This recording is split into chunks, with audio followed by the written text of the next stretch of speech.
What up, what up, what up? This Boogie Boogie baby, Ace Boogie. In case you don't know, if you new and shit, share my shit, like, subscribe, all that good shit. I be forgetting to tell niggas that shit. I just be jumping on here talking about some shit. So, but, you know, in the near future, like I said, I will be interviewing folks, mainly porn stars, because, you know, those are my friends. I'm friends with all the freaks. But, you know, I'll be doing those here shortly. So make sure you like, subscribe, whatever, you know. Subscribe to the channel. But I was talking to a friend of mine today, and, you know, we had an interesting conversation. So it kind of made me want to post about this shit today. Want to at least talk about it. Okay, so when I was like maybe 12,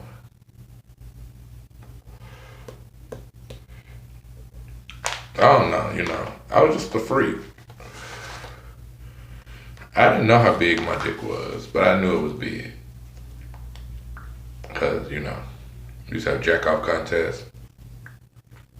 I played football. I seen a lot of niggas in the locker room. So I knew I wasn't no small nigga. I knew I was Peter Piper. But anybody that knows that starts taking nudes, the only reason why you originally started taking nudes is for yourself. Because for me, I wanted to see what you saw. Whenever I dropped these clothes, I wanted to see what you saw. So that's the main reason why I started taking nudes. I wanted to see what other people saw when, you know, I got naked and shit, right? In case y'all want to know what I'm smoking. What is this?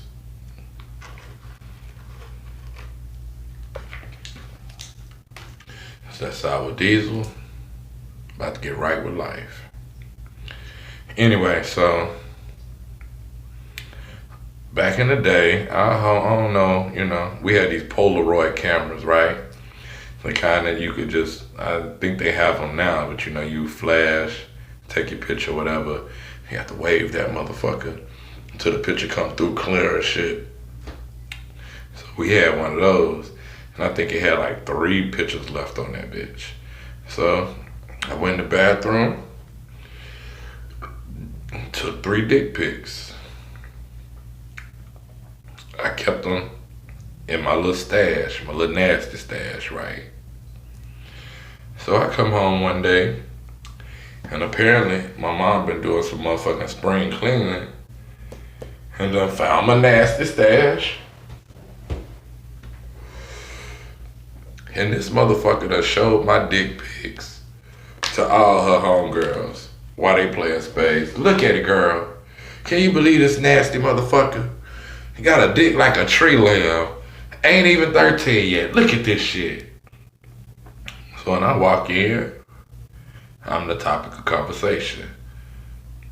So, of course, she tells them, you know, she told them, showed them all my pictures and shit, right? And at the time, when you realize you got a big dick, you want to show that shit off. I ain't even no friend. So I was like going to school, I was wearing shit with no drawers and shit, just trying to show off the dick, right? So I come through the door, and my mom immediately zooms in on the dick. Cause you know I ain't wearing no drawers, dick sitting to the side, you know, I'm trying to get attention. So she grabbed me by my motherfucking collar. She pulled me in the bathroom.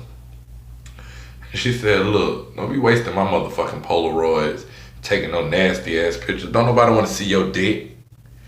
You keep that shit to yourself. As a matter of fact, whenever you leave this motherfucking house, you make sure you have some drawers on. And from now on, I don't ever want to see your dick sitting to the side like that. This is how you wear your dick. And she reached in my motherfucking pants and tucked my motherfucking dick up under my balls. Zipped up my pants, buttoned back up, and said, that's how you wear your motherfucking dick. Should nobody know what the fuck you got in your pants. You talk that motherfucker, you hear me? I said, okay, yes ma'am. Now that was the most embarrassing. Nah, that was not the most embarrassing moment I've had with my mom. The time when she caught me. Okay, wait a minute. I'm gonna try and tell this story real quick. Okay, so I had a boyfriend. I was about like 14, 15. And I had a boyfriend. He was an old dope dealer. And, he went to jail. Now, me and him was on the low.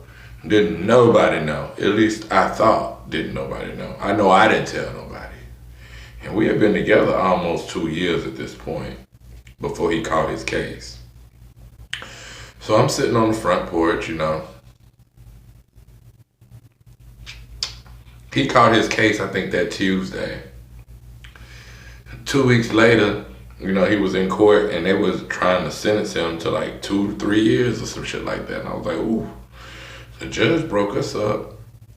You think I'm gonna wait 2, 3 years on the nigga?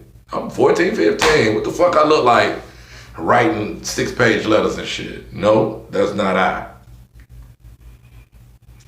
So after his sentencing and shit, I was like, ooh, the judge broke us up. So I'm single. So I meet this little sugar daddy at this clothing store, and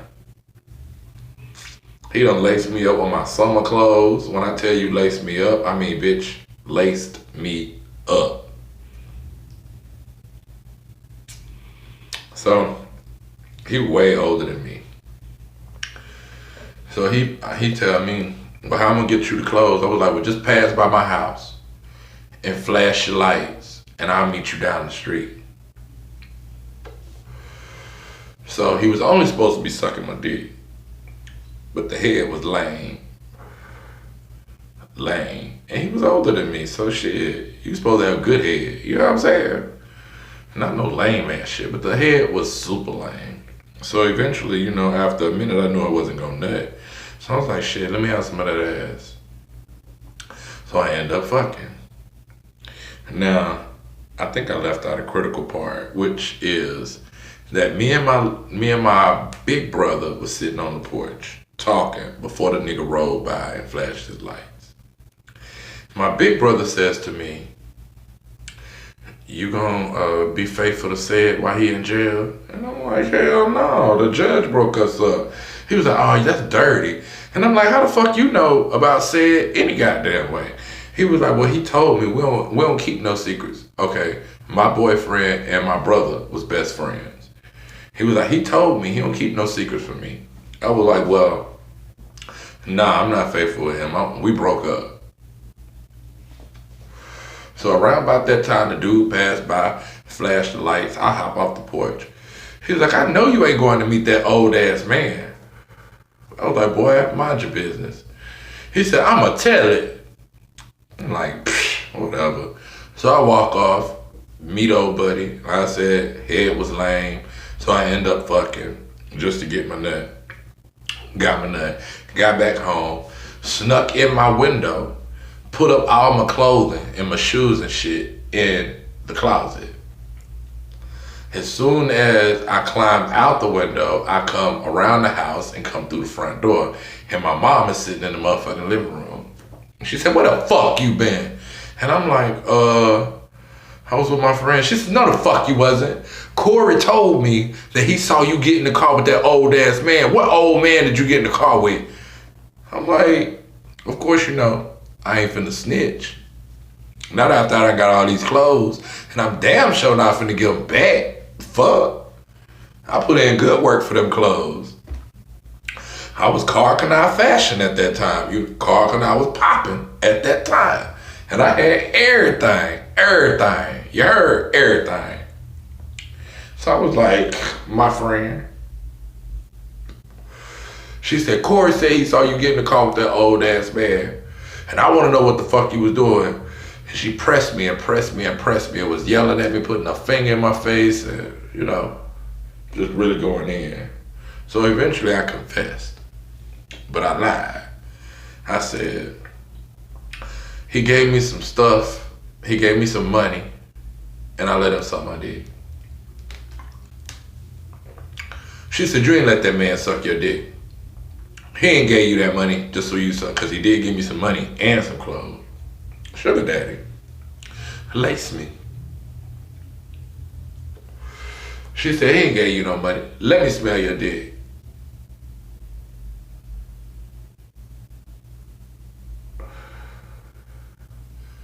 No, mama. No, mama. I'm not letting you smell my dick. She said, you want to get your ass beat or you going to let me smell your dick? So she reached down, pulled it out and smelled it. She said, oh no, nigga. You been fucking. I ain't know you was no faggot. Broke my motherfucking heart. If anybody know, you don't want your parents to call you no motherfucking faggot. Hell, I remember when I was 7, I told her what the deal was. Like, she had caught me doing my thing. I was like, I said I was 7. I was in my first threesome. I had a girlfriend, I had a boyfriend, and she caught us. And that's when she decided to explain the birds and the bees to me. And I remember at the time telling her, Bam Bam is my boyfriend, Alana is my girlfriend. And she says, no.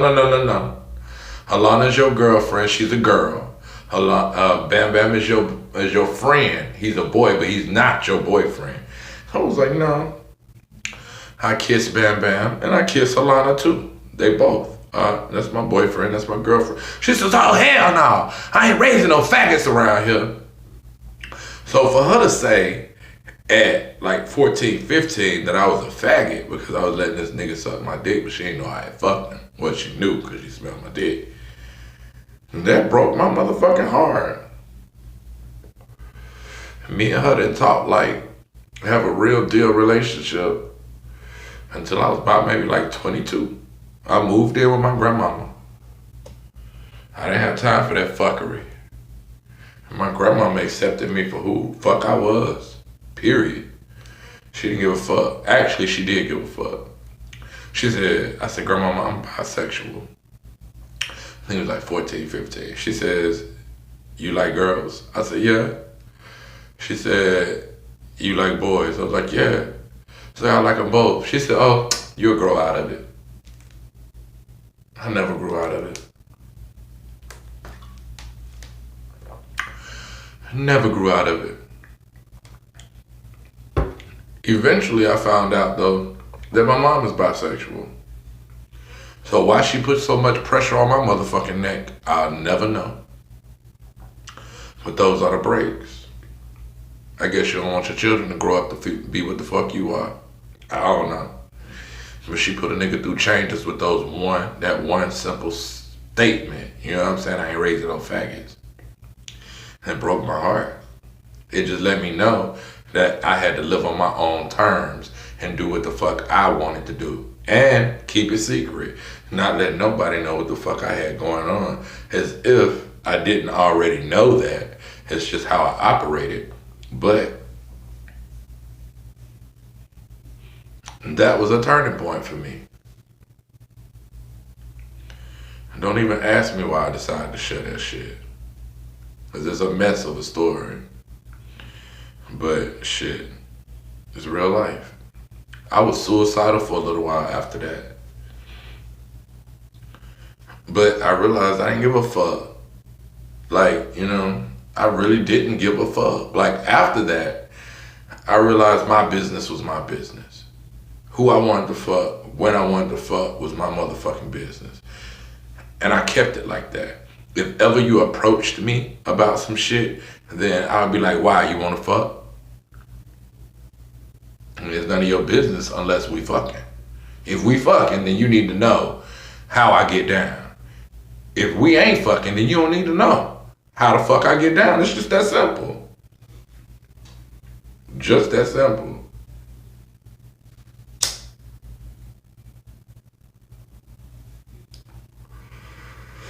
But 2 years later, say I was about 16, my dad ended up outing me. Now, out of all the shit that I've been through with my mom and shit, she never told my daddy, which was surprising to me. but she never told the nigga. So I was 16. I had a boyfriend. He's probably like 21. And he asked me to sneak out the house that night to go meet him. And I was like, nah, everybody up. Everybody in my house. I can't sneak out. And you know how horny niggas do? The nigga begged and begged and begged and begged. So eventually I crept out the window, met him in the backyard, and, you know, was getting him the business on the trampoline. Fucking the shit out this boy. Legs on my shoulders, tearing it up. And my dad opens the back door. He said, what the fuck? Tony, put that goddamn girl down and get your ass in this house. That's what he called me. The dude said, my boyfriend at the time, I said he was about 21. I was still 14, 15, somewhere in there. And this motherfucker said, oh my God, I'm going to jail. Oh my God, I'm going to jail. I said, don't move. He ain't coming off that porch. My dad hit the steps like, so you ain't moving? So he started coming down the steps. I said, oh my God. So I reached down, pulled up my pants. The nigga, I said, don't move, don't move. I'm just gonna walk back. Don't move. This nigga did a backflip off the trampoline, grabbed his jeans, and ran towards my best friend's house. Now, my dad saw that it was a dude because I say he had a big old dick. Dick just flapping while he running this shit. My dad said, you a faggot? He started beating my ass. Putting them 1-2s to my ass. Them, you know, really give me them hands and shit. I folded. My grandmama came outside, what the fuck? The fuck are you hitting my baby for? And then he said, I called him fucking his best friend, which was a lie. I wasn't fucking my best friend. I was fucking my boyfriend. Now, my best friend, me and him really was best friends. We hadn't fucked. We hadn't had no sex. He ain't know nothing about me, but I knew he was creeping out that night the same way he knew I was creeping out that night. We had discussed it, but he didn't know who I was creeping out with. You know what I'm saying? And so my dad grabs me by the arm and drags me next door and tells my best friend's dad that he just caught us fucking.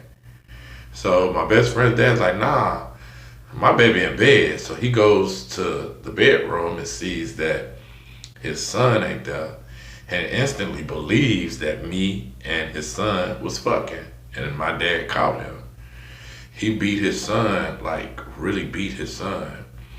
And my best friend ended up moving, which caused the rumor that I got caught fucking my best friend, that he had to move. At the time, I was severely depressed about it because, like, you know, I was the talk of the town. And if you're from a small town, then you know, you don't want to be the talk of the motherfucking town. You ain't got to make the front page to be the front page news. And I was front page news. And I hated that shit. But it did well for me because it increased my sex life. Most of the niggas that would approach me and ask me about the shit, I heard you got caught fucking your best friend. I'd be like, why? You want to suck my dick? You want me to fuck you? Is that why you asking? I was very direct, which, you know, got me into a lot of ass.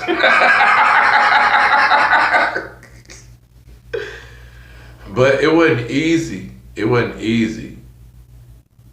But I moved like it was easy. I was very confident in who I was. I knew who I was.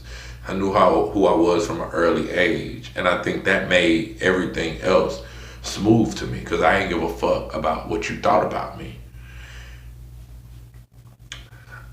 Plus, I had niggas that actually loved me. My mom, my granddaddy, my grandmama. So I didn't give a fuck about them streets. That's a little bit of the story. I don't even know why I decided to share that today. But it is what it is. If it helps somebody, it helps somebody. But the moral of the story is, you should not give a fuck about what they think about you. As long as you happy inside, that's all that really fucking matters. At the end of the day, you gotta be happy with your decisions. You gotta live with them. Only you. They don't. They don't. You do. And remember that going forward.